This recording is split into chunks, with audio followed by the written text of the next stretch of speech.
गुजरात में 577 मिलीमीटर की रिकॉर्ड बारिश ने तबाही मचा दी। बरसाती नाले बिफर गए, कई देहात डूब गए, फसलों को भी नुकसान पहुंचा। शहरी इलाकों में पानी मकानों और दुकानों में दाखिल हो गया। सड़कें तालाब का मंजर पेश करने लगीं। जलालपुर जट्टा में 2 मंजिला खाली इमारत गिर गई। सैलाब से इमारत की बुनियादें कमज़ोर हो गई थीं। इंतज़ामिया ने ज़िला भर के तालीमी इदारे आज बंद रखने का ऐलान कर दिया।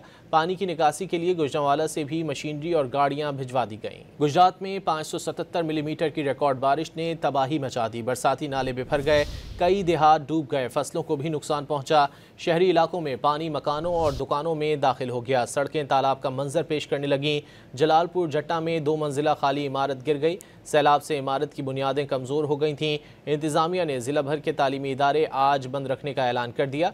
पानी की निकासी के लिए गुजरांवाला से भी मशीनरी और गाड़ियां भिजवा दी गईं। गुजरात में 577 मिलीमीटर की रिकॉर्ड बारिश ने तबाही मचा दी। बरसाती नाले बिफर गए, कई देहात डूब गए, फसलों को भी नुकसान पहुंचा।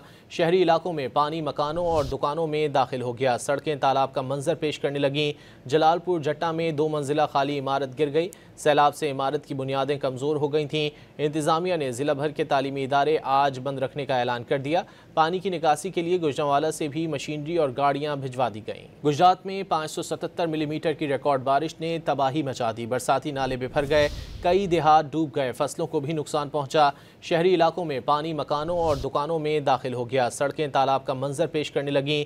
जलालपुर जट्टा में 2 मंजिला खाली इमारत गिर गई। सैलाब से इमारत की बुनियादें कमज़ोर हो गई थीं। इंतज़ामिया ने ज़िला भर के तालीमी इदारे आज बंद रखने का ऐलान कर दिया। पानी की निकासी के लिए गुजरांवाला से भी मशीनरी और गाड़ियां भिजवा दी गईं।